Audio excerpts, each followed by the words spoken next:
ഇനി നമുക്ക് ഇന്നത്തെ പത്രവിശേഷങ്ങളിലേക്ക് പോകാം. പത്രങ്ങളിലൂടെ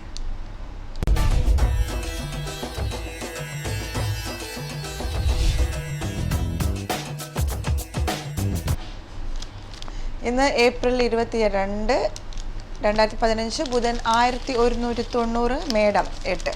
അപ്പോൾ എന്താ പറയുക, ഇന്നത്തെ വാർത്തകളിലുള്ളത് മെയിനായിട്ടുള്ളത് പഴി സോഫ്റ്റ്വെയറിന് എന്ന് പറഞ്ഞിട്ടൊരു ന്യൂസാണ് മനോരമ കൊടുത്തിരിക്കുന്നത്. SSLC വിജയ ശതമാനം മാറും, അവസാന ഫലം 2 ദിവസത്തിനകം എന്ന് പറഞ്ഞിട്ടാണ് ഇതിൻ്റെ ന്യൂസ് കൊടുത്തിരിക്കുന്നത്. നമുക്ക് ന്യൂസിലേക്ക് പോകാം.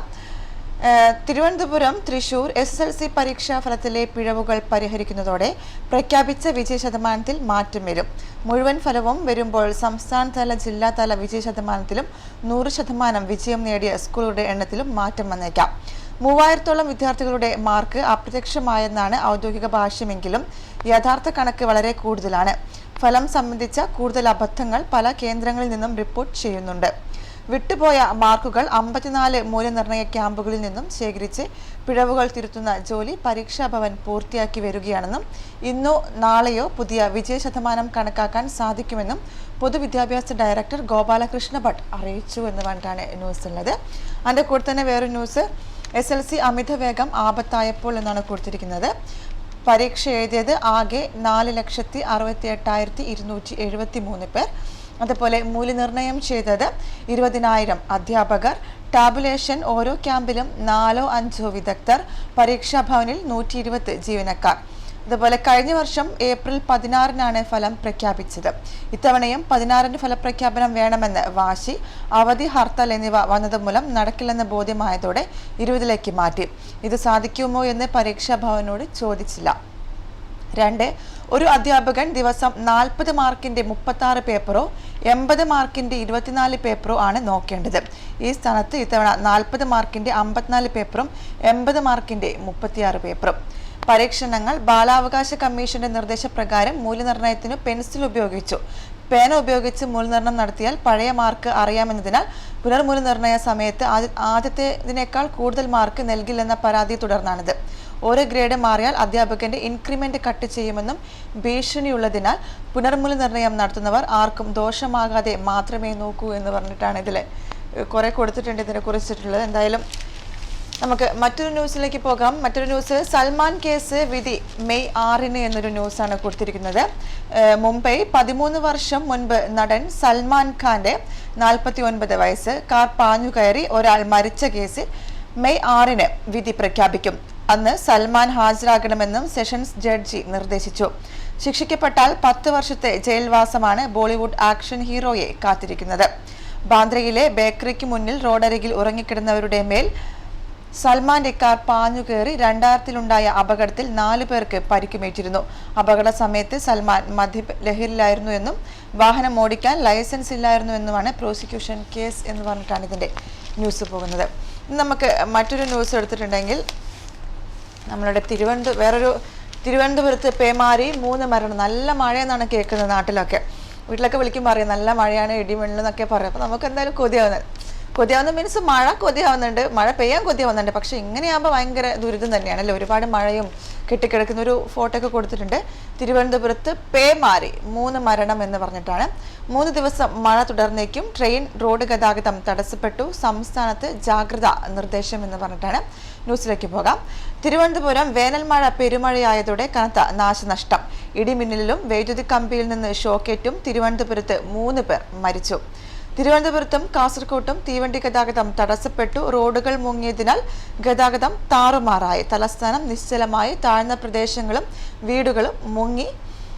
സംസ്ഥാനത്ത് അതിജാഗ്രത നിർദ്ദേശം പുറപ്പെടുവിച്ചു. കനത്ത മഴയും ഇടിമിന്നലും കാരണം തെക്കൻ കേരളത്തിൽ അപകട സാധ്യത ഏറെയാണെന്ന് സംസ്ഥാന എമർജൻസി റെസ്പോൺസ് സെൽ അറിയിച്ചു. 3 ദിവസം കൂടി സംസ്ഥാനത്തെങ്ങും വ്യാപകമായ മഴ തുടരുമെന്ന് കാലാവസ്ഥാ നിരീക്ഷണ കേന്ദ്രം മുന്നറിയിപ്പ് നൽകി. അതുപോലെ തിരുവനന്തപുരം പുതിയതുറ സ്വദേശികളായ മിഖായേൽ അടിമ 66, ഫ്രെഡി എന്നിവരാണ് ഇടിമിന്നലേറ്റ് മരിച്ചത്. കടപ്പുറത്തിരിക്കുമ്പോഴാണ് ഇവർക്ക് മിന്നലെത്തത്. കുന്നുകുഴി ഗോവിന്ദ മന്ദിരത്തിൽ ജഗൻ പുരുഷോത്തമൻ ഷോക്കിട്ടാണ് മരിച്ചത്. അപ്പോൾ അങ്ങനെ പോകുന്നു. കാരണം ഒരു ഫോട്ടോയും കൊടുത്തിട്ടുണ്ട്. അതിന് കൂടെ അടിക്കുറിപ്പായിട്ട് ഒന്ന് കര പറ്റാൻ കനത്ത മഴയെ തുടർന്ന് വെള്ളത്തിൽ മുങ്ങിയ തമ്പാനൂർ റെയിൽവേ സ്റ്റേഷന് മുന്നിൽ നിന്നൊരു കാഴ്ചയാണ് ഇപ്പോൾ നമ്മൾ ഫോട്ടോയിൽ ഇപ്പോൾ കണ്ടുകൊണ്ടിരിക്കുന്നത്. അപ്പോൾ എന്തായാലും നാട്ടിൽ നല്ല മഴയാണ്. ഞാൻ പറഞ്ഞു നമുക്ക് മഴ പെയ്യാൻ കൊതിയുണ്ട്, പക്ഷേ അതൊരു ചെറിയ നല്ല എന്താ പറയുക അത്ര വലിയ മഴ വേണ്ട. ഇതെന്തല്ലേ ഫുൾ മഴ പെയ്തിട്ട് റോഡൊക്കെ എന്തൊരു പ്രശ്നമാണ് നമ്മുടെ നാട്ടിലേക്ക് സ്ഥിതി. കാരണം ഒന്ന് വെള്ളം പോകാനൊരു സ്ഥലമല്ല. തിരുവനന്തപുരത്തൊക്കെ വെള്ളം വന്നിട്ടുണ്ടെങ്കിൽ കെട്ടിക്കിടക്കും. വെള്ളം പോകാനൊരു സ്ഥലമില്ല, അവിടെ കെട്ടിക്കിടന്നിട്ട് ഭയങ്കര പിന്നെ പ്രശ്നങ്ങൾ. പിന്നെ അതേപോലെ കറണ്ട് ഉണ്ടാവില്ല, പിന്നെ മിന്നലേൽക്കും, അങ്ങനെ ഒരുപാട് പ്രശ്നങ്ങളുണ്ട്. എന്തായാലും നമുക്ക് മറ്റ് ന്യൂസിലേക്ക് വീണ്ടും പോകാം. അതിലുള്ള ഒരു ഇത് 603 കിലോമീറ്റർ വേഗം റെക്കോർഡിട്ട് ജപ്പാനിലെ തീവണ്ടി എന്നൊരു ന്യൂസാണ്. ടോക്കിയോ ലോകത്തിലെ അതിവേഗ തീവണ്ടിയായ ജപ്പാന്റെ മക്ലെവ് വേഗത്തിൽ കരത്തിൽ സ്വന്തം റെക്കോർഡ് തിരുത്തി ചൊവ്വാഴ്ച മണിക്കൂറിൽ 603 കിലോമീറ്റർ വേഗത്തിലൂടെയാണ് പുതിയ റെക്കോർഡ് ഇട്ടത് എന്ന് പറഞ്ഞിട്ടാണ് ഇതിൻ്റെ. ഫ്യൂജി മലയ്ക്കു സമീപമായിരുന്നു 7 കോച്ചുകളുമായി റെക്കോർഡിലേക്കുള്ള പരീക്ഷണ ഓട്ടം എന്ന് പറഞ്ഞിട്ടാണ് ന്യൂസ് കൊടുത്തിരിക്കുന്നത്. അപ്പോൾ നമുക്കിനി നമ്മുടെ എന്താ പറയുക ഗൾഫ് ന്യൂസിലേക്ക് പോകാം. ഗൾഫ് ന്യൂസിലും ഒരുപാട് ന്യൂസ് നമുക്ക് വായിക്കാനുണ്ട്. അതിൽ ഉള്ളൊരു ന്യൂസ് ഗൾഫ് ന്യൂസിലേക്ക് പോവുകയാണെങ്കിൽ SLC പരീക്ഷ UAE കുറിച്ചിട്ടുള്ള ന്യൂസ് തന്നെയാണ്. SLC പരീക്ഷയ്ക്ക് UAE മികച്ച വിജയം നേടിയവർ എന്ന് പറഞ്ഞിട്ട് ഫോട്ടോ സഹിതം കൊടുത്തിട്ടുണ്ട്. കുറേ പേര് ഫോട്ടോസ് ഇതിൽ കൊടുത്തിട്ടുണ്ട്. ശബരി, ശ്രീജ, പ്രദീപ്, നുഷിത് എന്ന് പറഞ്ഞിട്ട് അതിനെക്കുറിച്ചിട്ടുള്ള കുറേ ഫോട്ടോസാണ് കൊടുത്തിട്ടുള്ളത്. പിന്നെ അടുത്തൊരു ന്യൂസ് റെക്കോർഡ് പങ്കാളിത്തത്തോടെ വെറ്റെക്സിന് തുടക്കം എന്ന് പറഞ്ഞിട്ടാണ്. ദുബായ് മികച്ച പങ്കാളിത്തത്തോടെ 17ാമത് വെറ്റെക്സ് പ്രദർശനത്തിന് ദുബായ് അന്താരാഷ്ട്ര കൺവെൻഷൻ സെന്ററിൽ തുടക്കമായി. ജല, ഊർജ, സാങ്കേതിക, പരിസ്ഥിതി രംഗത്തിൽ നിന്നുള്ള ദേശീയ അന്തർദേശീയ വിദഗ്ധരുടെ സാന്നിധ്യം കൊണ്ട് ശ്രദ്ധേയമായ മേളയുടെ ഉദ്ഘാടനം ദുബായ് ഉപഭരണാധികാരിയും ദീവ പ്രസിഡന്റുമായ Sheikh Hamdan bin Rashid Al Maktoum നിർവഹിച്ചു എന്ന് പറഞ്ഞിട്ടാണ് ന്യൂസ് കൊടുത്തിരിക്കുന്നത്. പിന്നെ മറ്റ് ഗൾഫ് ന്യൂസുകളിലേക്ക് പോവുകയാണെങ്കിൽ അതിൽ ദുബായിൽ നിരവധി വാഹനാപകടങ്ങൾ എന്ന് പറഞ്ഞിട്ടുള്ളൊരു ന്യൂസ് തന്നെയാണ്. കാരണം എപ്പോഴും നമ്മൾ കേൾക്കാറില്ല അല്ലെ വാഹനാപകടങ്ങളെ കുറിച്ചിട്ട്. അതുപോലെ വാഹനാപകടങ്ങളെ കുറിച്ചിട്ടുള്ള ഒരു ന്യൂസാണ്. ദുബായ് ഇന്നലെ നഗരത്തിലെ വിവിധ റോഡുകളിൽ നിരവധി വാഹനാപകടങ്ങൾ ഉണ്ടായി. ഇതുമൂലം പല റോഡുകളിലും കനത്ത ഗതാഗത കുരുക്കും അനുഭവപ്പെട്ടു. ഷെയ്ഖ് മുഹമ്മദ് ബിൻ സായിദ് റോഡിൽ എക്സിറ്റ് 311 ഗ്ലോബൽ വില്ലേജിനു സമീപത്തും ഹസ്സ സ്ട്രീറ്റിനും അൽ ഖൈൽ റോഡിലും ഉമ്മു ഹുറൈറ്റിലും അൽ തൈദിലുമാണ് അപകടങ്ങൾ സംഭവിച്ചത് എന്ന് പറഞ്ഞിട്ടാണ് ഇതിൻ്റെ ന്യൂസ് കൊടുത്തിരിക്കുന്നത്. ഇനി മറ്റ് എന്താ കുറേ അങ്ങനെ അപകടങ്ങൾ വരുന്നുണ്ട് അല്ലേ. എന്താ പറയുക നമ്മൾ ശ്രദ്ധിക്കാതെ ഓടിക്കുന്നതുകൊണ്ട് തന്നെയാണ് നമുക്ക് പലപ്പോഴും ഇതുപോലുള്ള എന്താ പറയുക ദുരിതാനുഭവങ്ങൾ വരുന്നത്. അപ്പോൾ ശ്രദ്ധിക്കുക. നമ്മളിപ്പോൾ പൊടിക്കാറ്റ് വന്നു, മഞ്ഞുണ്ട്, അതുപോലെ അപകട സ്പീഡ്, നമുക്ക് അതൊക്കെ ഒന്ന് ശ്രദ്ധിച്ചിട്ടുണ്ടെങ്കിൽ ഒരു പ്രശ്നവുമില്ല. നമ്മൾ ശ്രദ്ധിക്കുക. അതുപോലെ മറ്റുള്ളവരും നമ്മളും ശ്രദ്ധിക്കണം, ഓടിക്കുന്ന ആൾക്കാരും ശ്രദ്ധിക്കണം. അതുപോലെ നടക്കുമ്പോൾ ക്രോസ് ചെയ്യുമ്പോൾ ഒക്കെ നമ്മൾ വളരെയധികം ശ്രദ്ധിക്കണം. പെട്ടെന്ന് അവർ നിർത്തുന്ന വിചാരിച്ച് നമ്മൾ ഓടിപ്പോകരുത്. പെട്ടെന്നാണെങ്കിൽ അവർക്കും പെട്ടെന്ന് ബ്രേക്ക് കിട്ടുന്നു വരില്ല. അപ്പോൾ അതൊക്കെ ശ്രദ്ധിക്കുക. പിന്നെ മറ്റൊരു ന്യൂസ് ഉള്ളത് 2012 മുമ്പ് കാലാവധി തീർന്ന വ്യാപാര ലൈസൻസുകൾക്ക് പിഴയിളവ് നൽകാൻ ഷെയ്ഖ് മുഹമ്മദിന്റെ ഉത്തരവ് എന്നൊരു ന്യൂസാണ്. ദുബായിൽ പ്രവർത്തിച്ചുകൊണ്ടിരിക്കുന്ന വ്യാപാര ലൈസൻസുകളുടെ കൃത്യമായ കണക്കുകൾ ലഭ്യമാക്കുക ലക്ഷ്യം വെച്ച് UAE വൈസ് പ്രസിഡന്റും പ്രധാനമന്ത്രിയും ദുബായ് ഭരണാധികാരിയുമായ Sheikh Mohammed bin Rashid Al മക്തൂമിന്റെ പുതിയ ഉത്തരവ്. 2012 മുമ്പ് കാലാവധി തീർന്ന വ്യാപാര ലൈസൻസുകളുടെ മേലുള്ള പിഴകൾ ഇളവ് വരുത്തുകയോ പൂർണ്ണമായി ഒഴിവാക്കുകയോ ചെയ്യുന്നത് സംബന്ധമായ ഉത്തരവാണ് ഷെയ്ഖ് മുഹമ്മദ് ഇറക്കിയത്. ദുബായ് ഭരണാധികാരി എന്ന നിലയിൽ ഷെയ്ഖ് മുഹമ്മദിന് 2015 10ാം നമ്പർ ഉത്തരവാണിത് എന്ന് പറഞ്ഞിട്ടാണ് ഇതിൻ്റെ ന്യൂസ് കൊടുത്തിരിക്കുന്നത്.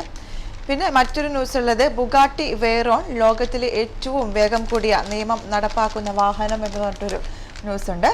അതിലേക്ക് പോകാം. ദുബായ് പോലീസിന്റെ ശേഖരണത്തിലുള്ള അത്യാഡംബര കാറായ ബുഗാട്ടി വെയ്റോൺ ഫോട്ടോയും കൊടുത്തിട്ടുണ്ട്. ബുഗാട്ടി വെയ്റോൺ ലോകത്തിലെ ലോക പാലനത്തിനുള്ള ഏറ്റവും വേഗമേറിയ കാറായി തിരഞ്ഞെടുക്കപ്പെട്ടു. റോഡിൽ അമിത വേഗത്തിൽ ഓടുന്ന വാഹനങ്ങളെ പിടികൂടാനാണ് ദുബായ് പോലീസ് ഇത്തരം കാറുകളുടെ വൻനിര സേനയുടെ ഭാഗമാക്കിയത് എന്ന് പറഞ്ഞിട്ടാണ് ഇതിൻ്റെ ന്യൂസ്.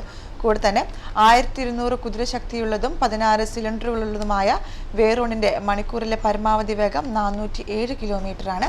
2.5 സെക്കൻഡിനുള്ളിൽ വേഗം മണിക്കൂറിൽ 100 കിലോമീറ്ററിൽ എത്തുമെന്നതും ഈ സൂപ്പർ കാറിന്റെ പ്രത്യേകതയാണ്. ഇതിനാലാണ് എത്ര വേഗത്തിൽ ചീറിപ്പാഞ്ഞാലും വെയ്റോണിൽ നിന്ന് മറ്റു വാഹനങ്ങൾക്ക് രക്ഷപ്പെടാൻ സാധിക്കാത്തത് എന്ന് പറഞ്ഞിട്ടാണ് ഇതിൻ്റെ ന്യൂസ് ഉള്ളത്. പിന്നെ മറ്റൊരു ന്യൂസ് ഉള്ളത് UAE ഡ്രൈവിംഗ് ലൈസൻസ് ഉപയോഗിച്ച് 30 രാഷ്ട്രങ്ങളിൽ വാഹനം ഓടിക്കാം. ഞാൻ ഇന്നലെ പറഞ്ഞിട്ടുണ്ടായിരുന്നു അല്ലേ, അത് ഇന്നലെ കേൾക്കാത്തവർക്ക് വേണ്ടി ഞാൻ വായിക്കുകയാണ്. ഇന്നലെ വായിച്ച ന്യൂസ് തന്നെയാണ്. അബുദാബി UAE ആഭ്യന്തര മന്ത്രാലയം നൽകിയ ഡ്രൈവിംഗ് ലൈസൻസ് ഉപയോഗിച്ച് ലോകത്തെ 30 രാജ്യങ്ങളിൽ വാഹനം ഓടിക്കാമെന്ന് അധികൃതർ. ഇക്കാര്യത്തിൽ ഇത്രയും രാജ്യങ്ങളുമായി UAE ധാരണാപത്രം ഒപ്പുവെച്ചതായി ആഭ്യന്തര മന്ത്രാലയത്തിലെ traffic coordination director general major Ghaith Hassan Al Sabi പറഞ്ഞു എന്ന് പറഞ്ഞിട്ടാണ് ന്യൂസ്. ട്രാഫിക്കുമായി ബന്ധപ്പെട്ട വിയന്ന കരാറിൽ വെച്ച് ഒപ്പുവെച്ച രാജ്യമാണ് UAE. കരാറിൽ ഒപ്പുവെച്ച രാജ്യങ്ങളിൽ ഒക്കെ UAEയുടെ ഡ്രൈവിംഗ് ലൈസൻസ് അംഗീകരിക്കപ്പെടും. അപ്പോൾ ഇവിടെ എന്താ പറയുക, ലൈസൻസ് എടുത്തവർക്കൊക്കെ ഒരു സന്തോഷ വാർത്തയാണ്. 30 രാഷ്ട്രങ്ങളിൽ വാഹനം ഓടിക്കാം ഈ ലൈസൻസ് ഉപയോഗിച്ചിട്ട് അല്ലേ. അപ്പോൾ എന്തായാലും നമുക്കത് പ്രാബല്യത്തിൽ പെട്ടെന്ന് തന്നെ ആവും എന്ന് വിചാരിക്കുക. അപ്പോൾ മറ്റു ന്യൂസിലേക്ക് പോകാം. മറ്റൊരു ന്യൂസ് ഉള്ളത് അറബ് യുവാക്കൾ താമസിക്കാൻ ഏറ്റവും ആഗ്രഹിക്കുന്ന രാജ്യം UAE എന്നൊരു ന്യൂസാണ്. ഒന്നുമല്ല, അറബ് രാജ്യങ്ങളിലെ യുവാക്കളിൽ ബഹുഭൂരിപക്ഷത്തിനും താമസിക്കാൻ ഇഷ്ടമുള്ള രാജ്യം UAE ആണെന്ന് സർവേ റിപ്പോർട്ടാണ് പുറത്തു വന്നിരിക്കുന്നത്. സർവേയാണ് അങ്ങനെ പറഞ്ഞിരിക്കുന്നത്. അപ്പോൾ നമ്മൾ ടൈമൊക്കെ ഇങ്ങനെ കഴിയാറായിക്കൊണ്ടിരിക്കുകയാണ്. അതിന് മുമ്പ് നമുക്ക് പെട്ടെന്ന് സ്പോർട്സ് പേജ് ഒന്ന് വായിച്ചിട്ട് നമുക്ക് വൈൻഡപ്പ് ചെയ്യാം. സ്പോർട്സ് പേജിൽ കൊടുത്തിരിക്കുന്നത് രഹാനെയിലേറി രാജസ്ഥാൻ എന്ന് പറഞ്ഞിട്ടൊരു ന്യൂസാണ്. രഹാനെയിലേറി രാജസ്ഥാൻ സീസണിൽ ഉജ്ജ്വല ഫോമിൽ തുടരുന്ന അജിങ്ക്യ രഹാനെയുടെ ബാറ്റിംഗ് മികവിൽ കിങ്സ് 11 പഞ്ചാബിനെതിരെ IPL ക്രിക്കറ്റ് മത്സരത്തിൽ രാജസ്ഥാൻ റോയൽസിന് മികച്ച സ്കോർ. രഹാനെയുടെ അർദ്ധ സെഞ്ചുറിയിൽ രാജസ്ഥാൻ 20 ഓവറിൽ 6 വിക്കറ്റിന് 191 റൺസ് കുറിച്ചു. ഓപ്പണിംഗ് വിക്കറ്റിൽ ഷെയ്ൻ വാട്സൺ രഹാനെയ്ക്ക് മികച്ച പിന്തുണ നൽകി. പഞ്ചാബിനായി അക്ബർ പട്ടേൽ 2 വിക്കറ്റ് വീഴ്ത്തി എന്ന് പറഞ്ഞിട്ടാണ് ഇതിൻ്റെ ന്യൂസ്. അപ്പോൾ ഇതൊക്കെയാണ്. പിന്നെ ഒരു ഭയങ്കര ഇൻട്രസ്റ്റിംഗ് ആയിട്ടുള്ളൊരു ന്യൂസാണ്. ഇന്ത്യ കീഴടക്കിയ സെൽഫി എന്ന് പറഞ്ഞിട്ടൊരു ന്യൂസാണ്. നമ്മളെ എന്താ നോക്കാം. ഇന്ത്യയിൽ ഏറ്റവും അധികം റീട്വീറ്റ് ചെയ്യപ്പെട്ട സെൽഫിയാണത്. ഏഷ്യൻ അവാർഡ് നിശയിലെ അത്താഴ വിരുന്നിനിടെ നമ്മുടെ സ്വന്തം ഷാറുഖ് ഖാൻ എടുത്തത്.